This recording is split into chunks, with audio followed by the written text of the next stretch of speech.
विष्णु जी की जय हो। आज चैत्र नवरात्रा का तीसरा दिन और मंगलवार है। नवरात्रा व्रत में हनुमान जी बाबा की पूजा को बहुत ही अधिक महत्व दिया गया है। कहा जाता है कि हनुमान जी बाबा और भैरव बाबा देवी माँ के साथ हमेशा रहते हैं। इसीलिए अगर हम इनकी पूजा नहीं करते हैं तो देवी की पूजा अधूरी ही मानी जाती है। नवरात्रि के समय हनुमान जी की पूजा करने से हमें विशेष फलों की प्राप्ति होती है। अगर हम पूरे 9 दिन हनुमान जी की पूजा ना कर सकें तो मंगलवार के दिन विधि विधान से हनुमान जी बाबा की पूजा करें और हनुमान जी की कथा सुनें। ऐसा करने से देवी के साथ साथ हमें बजरंगबली का आशीर्वाद भी प्राप्त होता है। सुनते हैं मंगलवार व्रत कथा। बोलो हनुमान जी बाबा की जय हो। आप सभी श्रोताजन कमेंट बॉक्स में हनुमान जी का जयकारा लगाएं। कथा को लाइक करें, ज़्यादा से ज़्यादा शेयर करें और कंचन भक्ति सागर चैनल को सब्सक्राइब करना बिल्कुल ना भूलें। माँ दुर्गा और हनुमान जी बाबा आपकी सारी मनोकामनाएं पूर्ण करें। व्यास जी कहने लगे कि एक बार नैमिषारण्य तीर्थ में 80,000 मुनि एकत्रित होकर पुराणों के ज्ञाता श्री सूत जी के पास जाकर पूछने लगे कि हे महामुनि, आपने हमें अनेकों पुराणों की कथाएं सुनाई है। अब आप कृपया करके हमें कोई ऐसा व्रत और कथा बताएं जिसके करने से संतान की प्राप्ति हो, मनुष्यों को रोग, शोक, अग्नि, सर्व दुख आदि का भय दूर हो जाए। क्योंकि कलयुग में सभी जीवों की आयु बहुत ही कम होती है। फिर इस पर उन्हें रोग और चिंता के कष्ट लगे रहेंगे तो वो फिर श्री हरि के चरणों में अपना ध्यान कैसे लगाएंगे। तो श्री सूत जी कहने लगे कि हे मुनियों, आपने लोक कल्याण के लिए बहुत ही उत्तम बात पूछी है। एक बार युधिष्ठिर ने भगवान श्री कृष्ण से लोक कल्याण के लिए यही प्रश्न किया था। भगवान श्री कृष्ण और युधिष्ठिर का संवाद मैं तुम्हारे सामने कहता हूँ, तुम ध्यान पूर्वक सुनना। एक समय पांडवों की सभा में श्री कृष्ण जी बैठे हुए थे। तब युधिष्ठिर ने भगवान श्री कृष्ण से प्रश्न किया कि हे प्रभु नंद नंदन गोविंद, आपने मेरे लिए अनेकों कथाएं सुनाई है। आज आप कृपया करके कोई ऐसा व्रत या कथा सुनाएं जिसके करने से मनुष्य को रोग और चिंता का भय ना रहे और पुत्र की प्राप्ति हो। हे प्रभु, बिना पुत्र के तो जीवन व्यर्थ है। पुत्र के बिना मनुष्य नरकगामी होता है। पुत्र के बिना मनुष्य पितर ऋण से छुटकारा नहीं होता और ना ही उनका पुनग नामक नरक से उद्धार होता है। अतः कोई पुत्रदायक व्रत बतलाइए। तो श्री कृष्ण भगवान कहने लगे कि हे राजन, मैं तुम्हें एक प्राचीन इतिहास सुनाता हूँ, आप उसे ध्यानपूर्वक सुनना। कुंडलपुर नामक एक नगर था जिसमें नंदा नाम का एक ब्राह्मण रहता था। भगवान की कृपा से उसके पास सब कुछ था, फिर भी वह बड़ा ही दुखी रहता था। इसका कारण था कि ब्राह्मण की स्त्री सुनंदा के कोई संतान नहीं थी। सुनंदा पतिव्रता थी, भक्तिपूर्वक श्री हनुमान जी की आराधना करती थी। मंगलवार के दिन व्रत करके अंत में भोजन बनाकर हनुमान जी को भोग लगाने के बाद ही स्वयं भोजन करती थी। एक बार मंगलवार के दिन ब्राह्मणी गृह कार्य अधिक होने के कारण हनुमान जी को भोग नहीं लगा सकी तो उसे इस बात का बहुत ही दुख हुआ। उसने कुछ भी नहीं खाया और अपने मन में प्रण किया कि अब तो मैं अगले मंगलवार को हनुमान जी को भोग लगाकर ही अन्न जल ग्रहण करूंगी, तब तक मैं कुछ नहीं खाऊंगी पीऊंगी। तो ब्राह्मण सुनंदा प्रतिदिन भोजन बनाती, बड़ी श्रद्धापूर्वक अपने पति को भोजन कराती, परंतु स्वयं भोजन नहीं करती। मन ही मन श्री हनुमान जी की आराधना करती रहती।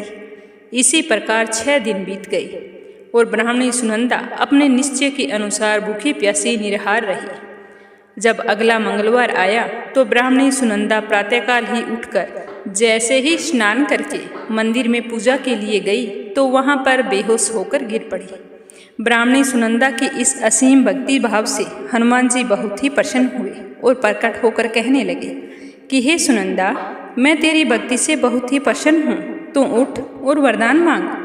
तो सुनंदा अपने आराध्य देव श्री हनुमान जी को देखकर आनंद पूर्वक उन्हें प्रणाम करके उनके चरणों में गिरकर बोली कि हे प्रभु, मेरे कोई संतान नहीं है, कृपा करके मुझे संतान प्राप्ति का आशीर्वाद दे, आपकी अति कृपा होगी। तो श्री महावीर जी कहने लगे कि तुम्हारी इच्छा जरूर पूर्ण होगी। तेरे घर एक कन्या जन्म लेगी, उसके अष्टांग प्रतिदिन सोना दिया करेंगे इस प्रकार कहकर हनुमान जी अंतर्ध्यान हो गई। ब्राह्मणी सुनंदा बहुत ही खुश हुई और जब उसका पति घर आया तो अपने पति से सारे समाचार कह सुनाए। तो ब्राह्मण देव कन्या का वरदान सुनकर बहुत दुखी हुए, परंतु सोना मिलने की बात सुनी तो बहुत ही प्रसन्न हुई। सोचने लगे कि ऐसी कन्या के साथ मेरी निर्धनता भी समाप्त हो जाएगी।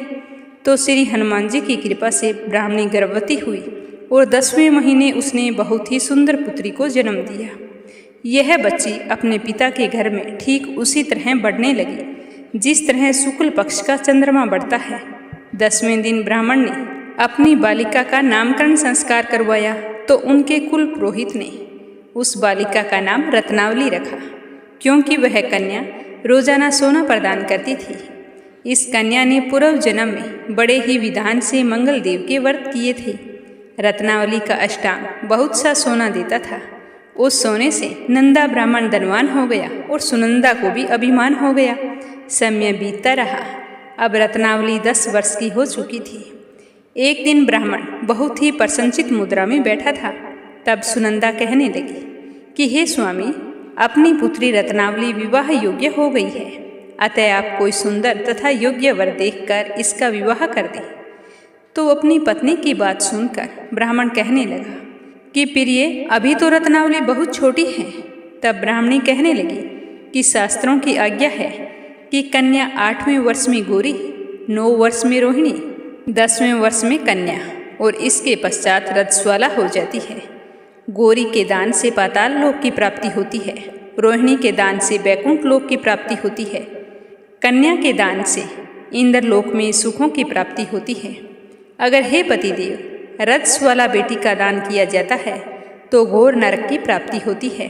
तो ब्राह्मण कहने लगा कि अभी तो रत्नावली मात्र 10 वर्ष की है और मैंने तो 16-16 साल की कन्याओं का विवाह करवाया है, अभी क्या जल्दी है।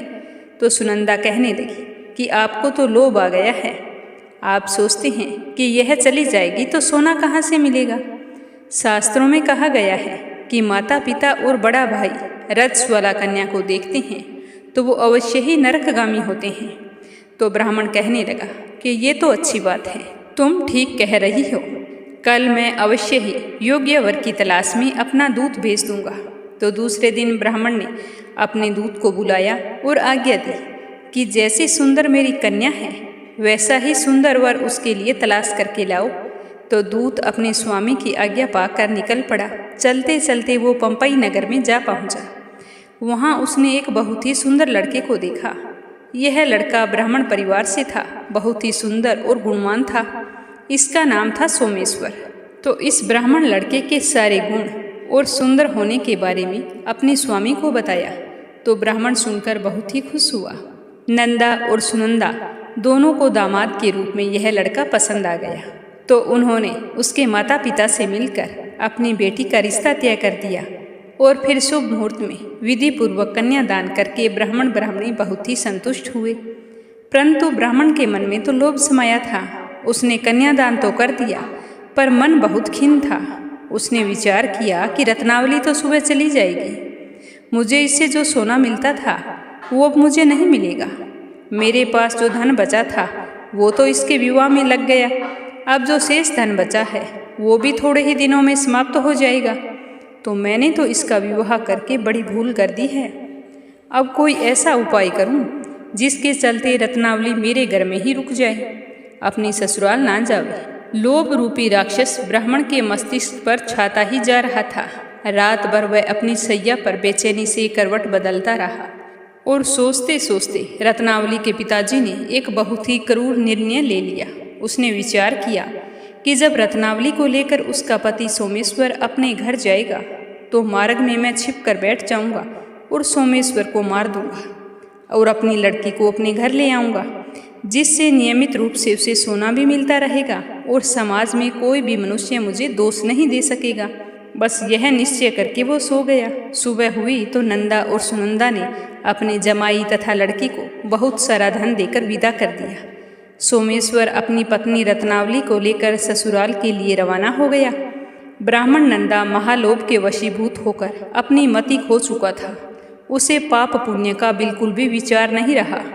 वह अपने भयानक व क्रूर निर्णय को अंजाम देने के लिए अपने एक दूत को भेज दिया और कहा कि मेरे जमाई के मार्ग में छुप कर बैठ जाना। और जब सोमेश्वर और रत्नावली वहाँ से गुजरे तो सोमेश्वर की हत्या कर देना। तो ब्राह्मण का दूत अपने स्वामी की आज्ञा का पालन करते हुए उसके जमाई सोमेश्वर के मार्ग में छुप कर बैठ गया। जैसे ही रत्नावली और सोमेश्वर वहाँ पहुँचे तो सोमेश्वर की हत्या कर दी। फिर गांव में आकर जोर जोर से कहने लगा कि हमारे दामाद की किसी ने हत्या कर दी है।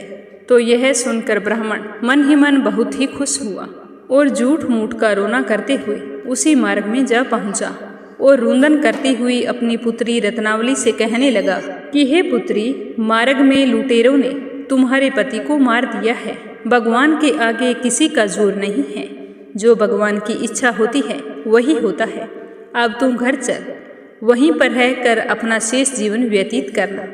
जो भाग्य में लिखा है वही होगा। तो अपने पति की अकाल मृत्यु से रत्नावली बहुत ही दुखी हुई और बुरी तरह से रोती बिलखती हुई अपने पिताजी से कहने लगी कि हे पिताजी, इस संसार में जिस औरत का पति नहीं है उसका जीना व्यर्थ है। मैं अपने पति के साथ अपने शरीर को जला दूंगी और सती होकर अपने इस जन्म को, माता पिता के नाम को तथा सास ससुर के यश को सार्थक करूंगी। तो ब्राह्मण नंदा अपनी पुत्री रत्नावली के वचनों को सुनकर बहुत ही दुखी हुआ और विचार करने लगा कि मैंने तो व्यर्थ ही जमाई का वध करवाया और पाप अपने सर ले लिया। रत्नावली तो उसके पीछे अपने प्राण तक देने को तैयार है। अब मेरा तो दोनों तरफ से मरना हो गया। अब ना तो धन मिलेगा और जमाई के वध का पाप भी मुझे भुगतना पड़ेगा। यम की यातना ना जाने कितनी कष्टदायक होगी। यह सोचकर वह बहुत ही दुखी हुआ।